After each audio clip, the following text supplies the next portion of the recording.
Hey everybody, I'm here today to show you the process of me Plastidipping one of my car's emblems.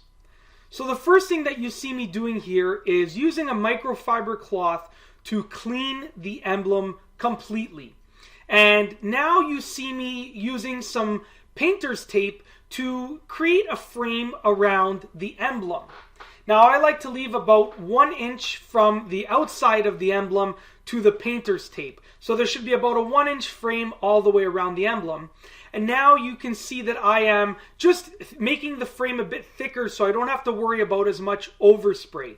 Now just so that you know, this video has been sped up and it is 200% of the speed of the original video. So that's why it might look a little bit weird. Now I am taking the can of black Plastidip and I'm doing a very thin layer over the emblem. And once again, this is just a very, very thin layer. And once I have finished with that layer, I gave it about 10 minutes to dry and it's time for the second layer. Now for this layer, I try to attack the emblem from the left-hand side so that I can hit some of the edges that I didn't originally hit with the first layer. Now I let it dry for about 10 minutes once again, and I attack the emblem by spraying from the right hand side so I can once again hit some different edges that weren't originally hit.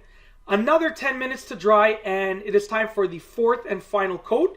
With this coat, I try and get all sorts of different angles, upwards, downwards, straight on, anything that I may have originally missed.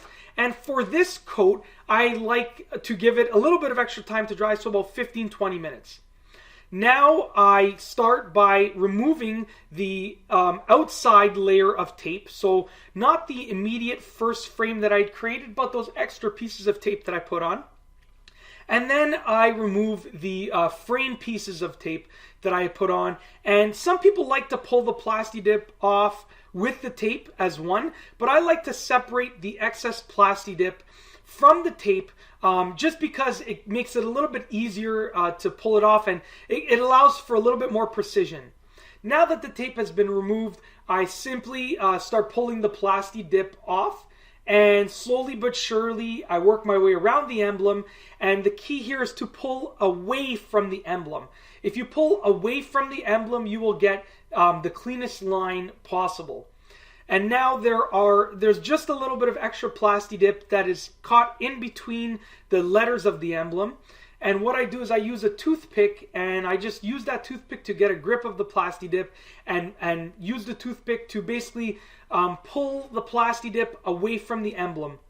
Now, this is the process that takes, this is the part of the process that takes a while if you have an emblem with a lot of small spaces in it. Because you're going to have to use the toothpick to work the Plastidip away from the emblem, slowly but surely.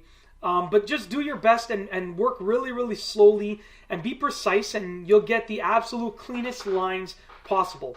So now I'm basically working on the last part, and there you have it. I have removed all of the excess Plastidip, and I'm just using a microfiber cloth to remove some of the overspray from the Plastidip. But that's basically it. That is the entire process of me Plastidipping one of my car's emblems. And that's all I have for you today. Thanks for watching.